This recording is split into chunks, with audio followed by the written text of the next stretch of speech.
Thanks for joining us for CBN NewsWatch. I'm Brody Carter. Today, Israeli Prime Minister Benjamin Netanyahu blasting the idea of a Palestinian state next door to Israel, calling it, quote, national suicide for the Jewish state, saying the Palestinians want to destroy Israel. And famous constitutional attorney and Harvard law professor Alan Dershowitz telling CBN News his views of a Palestinian state and the importance of Christian support for Israel. President Donald Trump and Russian President Vladimir Putin sitting down together in Alaska today to talk about the possibility of a peace deal over the war in Ukraine.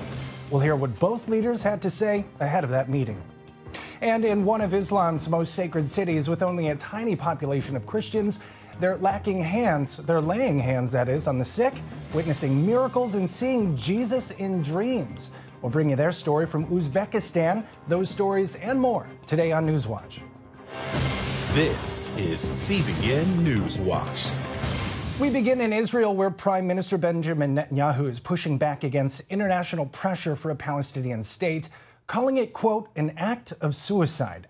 And in an exclusive interview with CBN News, famous Harvard law professor Alan Dershowitz spoke about his views on a Palestinian state and terrorism and shared his appreciation for Christians worldwide. Paul Petit reports from Jerusalem. Before World War II, the Western countries tried to appease Hitler. Israel Prime Minister Benjamin Netanyahu offers a history lesson on why a two-state solution with Palestinians is a deadly mistake. Well, today the West is telling Israel, just give the Palestinians a piece of Israel and they'll make peace with you. No, they won't. For the last century, they've been offered a state of their own, and they refused because their goal is not to create a state for themselves, it's to destroy the state of ours, the Jewish state. That's their national goal.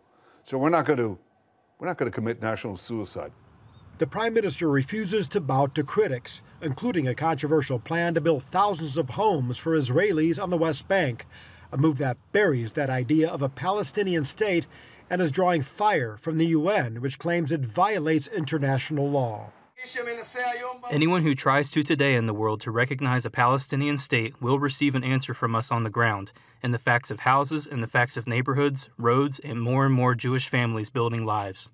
CBN spoke with constitutional attorney and Harvard law professor Alan Dershowitz, who says Palestinians are not worthy of statehood. France and England and other countries are saying, we're going to give you something for nothing. We're not going to make you do anything. We're not even asking you to return the hostages. Dershowitz believes the world is at a critical point with the war against Hamas. The clear message that's being sent by the international community is use terrorism. It works.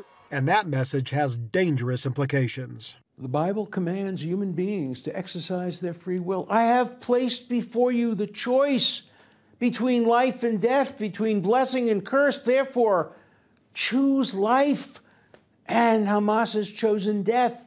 And the international community has chosen to reward the choice of death rather than the choice of life. Dershowitz recently came face-to-face with anti-Semitism when he says he was refused service from a Martha's Vineyard vendor for wearing a T-shirt that read, Proud Zionist. And he thanks Christians for their strong opposition to anti-Semitism and support for Israel. I have to tell you that is as important as the Iron Dome is. The Iron Dome of Christianity has probably done more to protect Israel from the oppression and hatred than almost any military weapon. In Jerusalem, Paul Petit, CBN News. Well, our CBN News Middle East Bureau Chief Chris Mitchell is with us now from Jerusalem. Chris, what more did Netanyahu say in his speech about the similarities with World War II? Well, Brody, he gave the historic analogy before what happened, the appeasement to Hitler, and that when he said he wanted a piece of Czechoslovakia. Well, the Western powers gave in to Hitler, but then he just didn't take a piece. He took it all. Shortly after that, he started World War II. So today, the historic analogy is that the world is saying to Israel, well, just give the Palestinians a piece of Israel. As Paul said in his report, Netanyahu says that would be national suicide and don't reward terror and the Jewish people. He says they're going to live free. They're not going to succumb to the pressure to create a Palestinian state. And many people, including the Israel's foreign minister said the Palestinians did have a state. It was called Gaza, and they had it for about 18 years until October 7th. So they don't want to reward the Palestinians with a state. Well, certainly exciting to have an exclusive interview with Professor Dershowitz. Now, which scripture did the professor cite to describe the situation that our world is currently in? Well, he mentioned it in Paul's story. It was Deuteronomy chapter 30, verse 19. I call heaven and earth to record this day against you that I have set before you life and death, blessing and cursing.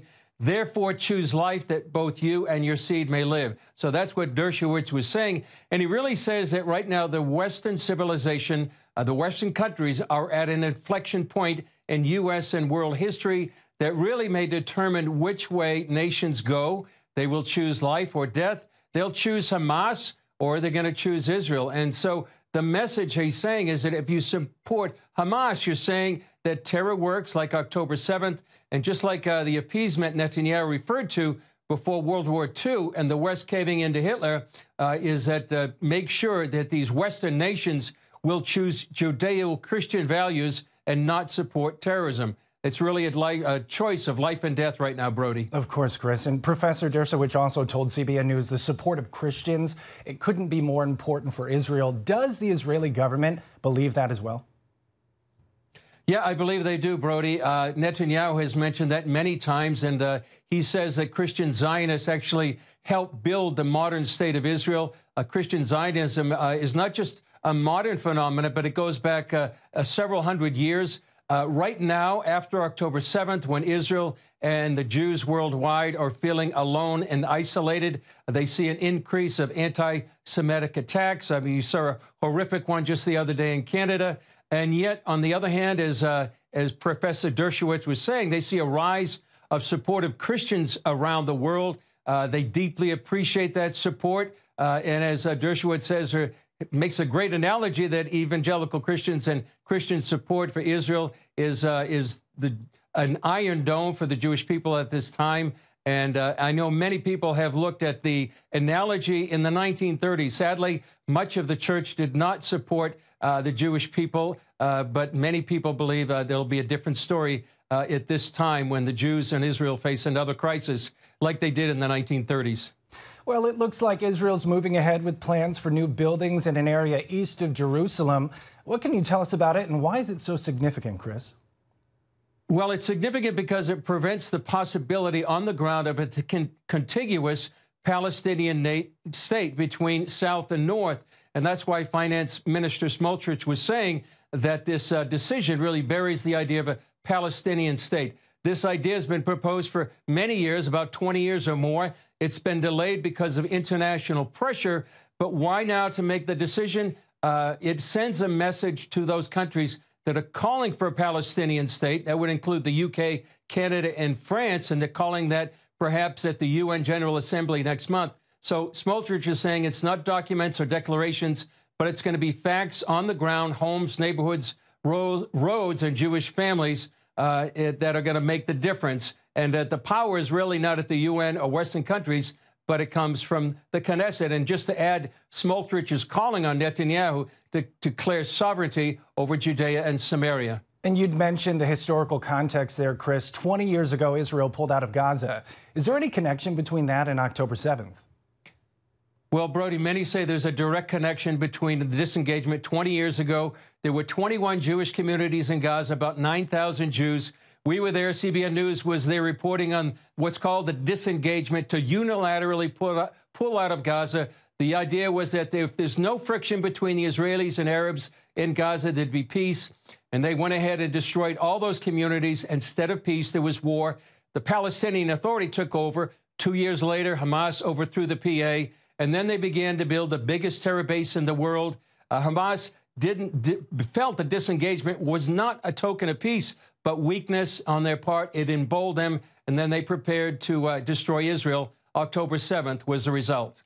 Most recently, some missiles coming out of Yemen. Chris, what's the word on the ground regarding volatility? Well, it still happens. It's like 1 or 2 times a week. It seems like there's missiles from Yemen. But Just to add, Bertie, we're going to have a special program on Jerusalem Dateline on the disengagement. We have a report from Julie Stahl, and we'll be talking, both of us were there as correspondents, reporting on what happens there, and we'll talk about the results of what happened 20 years ago and the impact that it has on Israel today.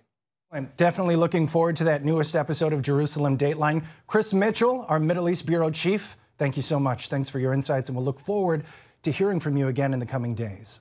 And folks, definitely keep your eyes peeled for tonight's latest episode, Jerusalem Dateline.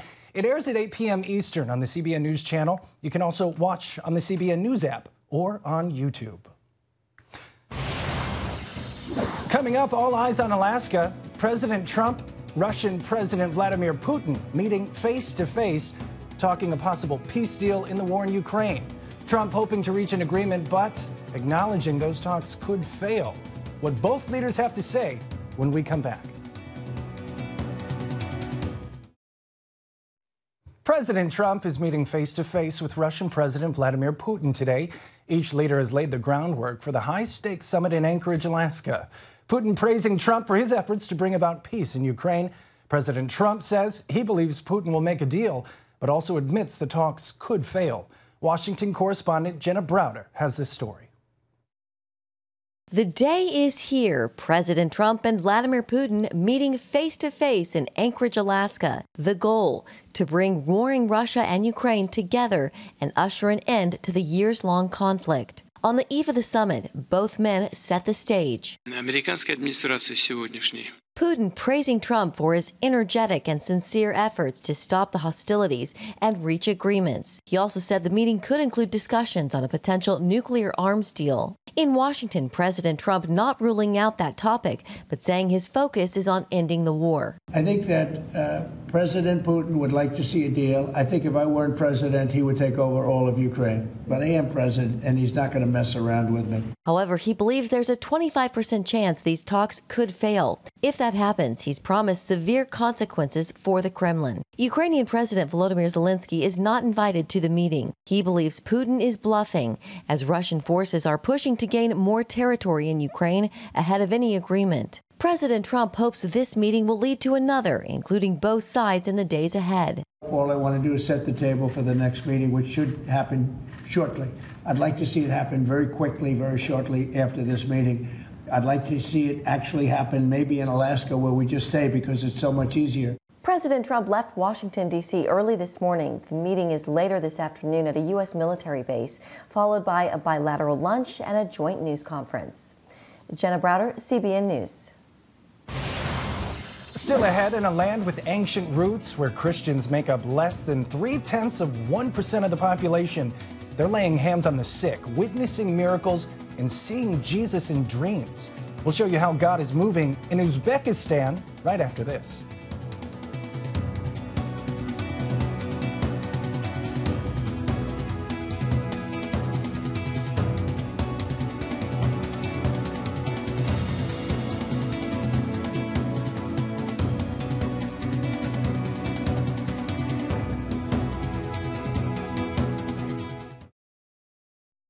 Deep in one of Islam's most sacred cities, something unexpected is happening.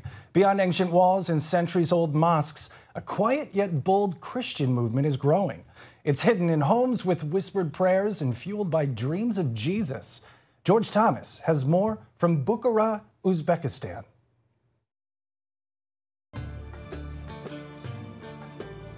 Beginning in China, the ancient Silk Road stretched over 4,000 miles, cutting through today's Central Asia, the Middle East, and all the way to southern Europe.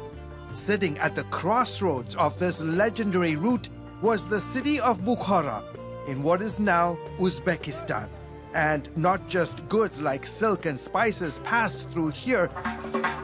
This was a place where ideas, cultures, and religions collided and thrived. A vibrant hub in the heart of Central Asia.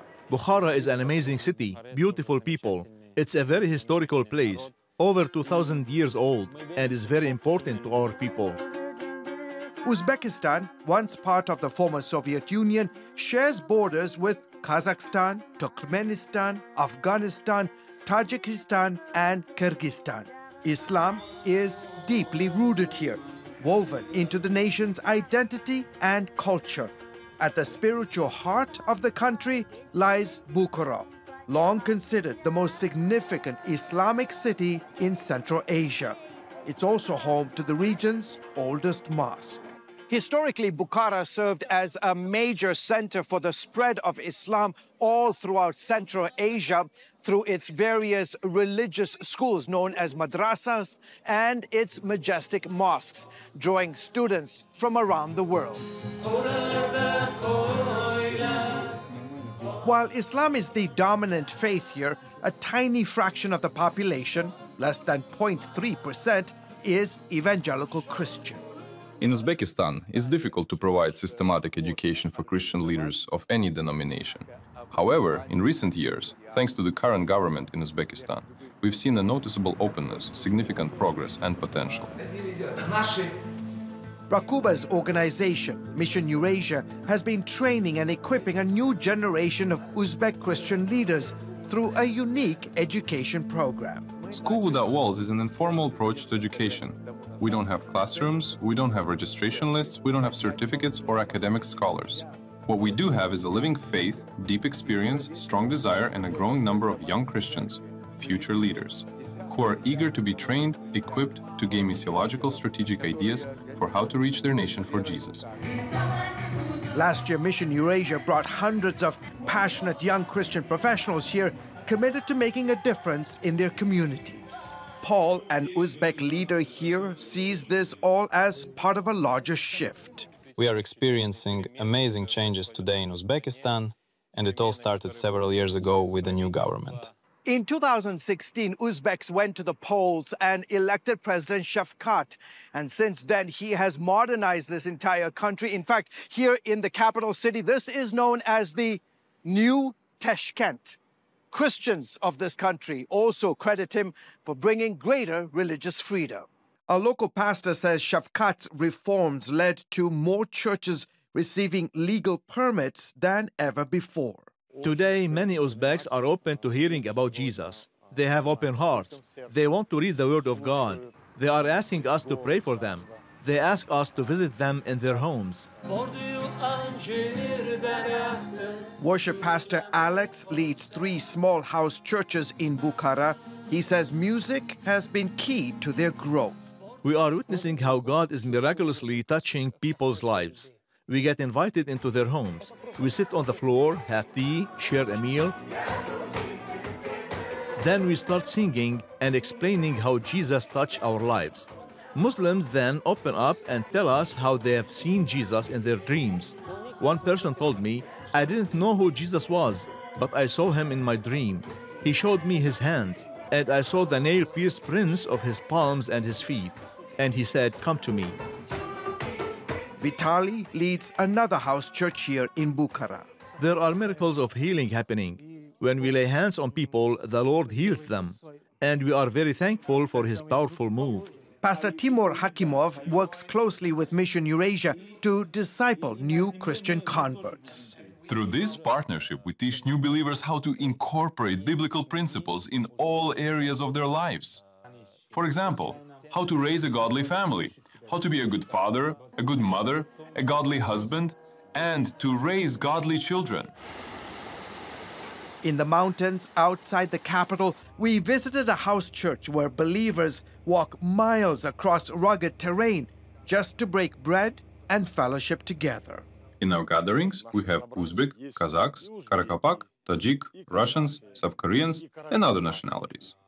Lately, through the School Without Walls initiative, we've been emphasizing more on evangelism and reaching young people, and the church is growing.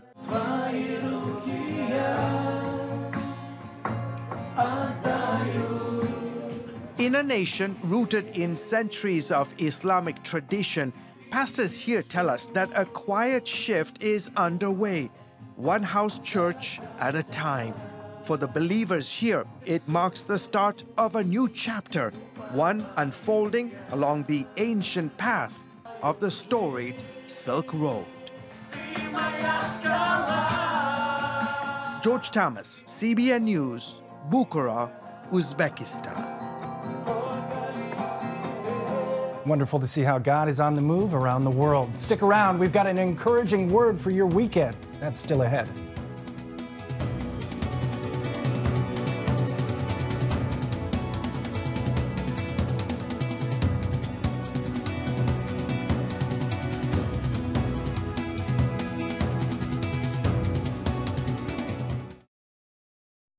Welcome back. As we begin a new day, we look forward to the weekend. Let this word settle in your heart. It's from Joshua 1. Have I not commanded you? Be strong and courageous. Do not be afraid. Do not be discouraged, for the Lord your God will be with you wherever you go. So whatever you face today, remember that you don't walk yourself alone. You don't walk by yourself. You've got the Lord, the Redeemer, by your side.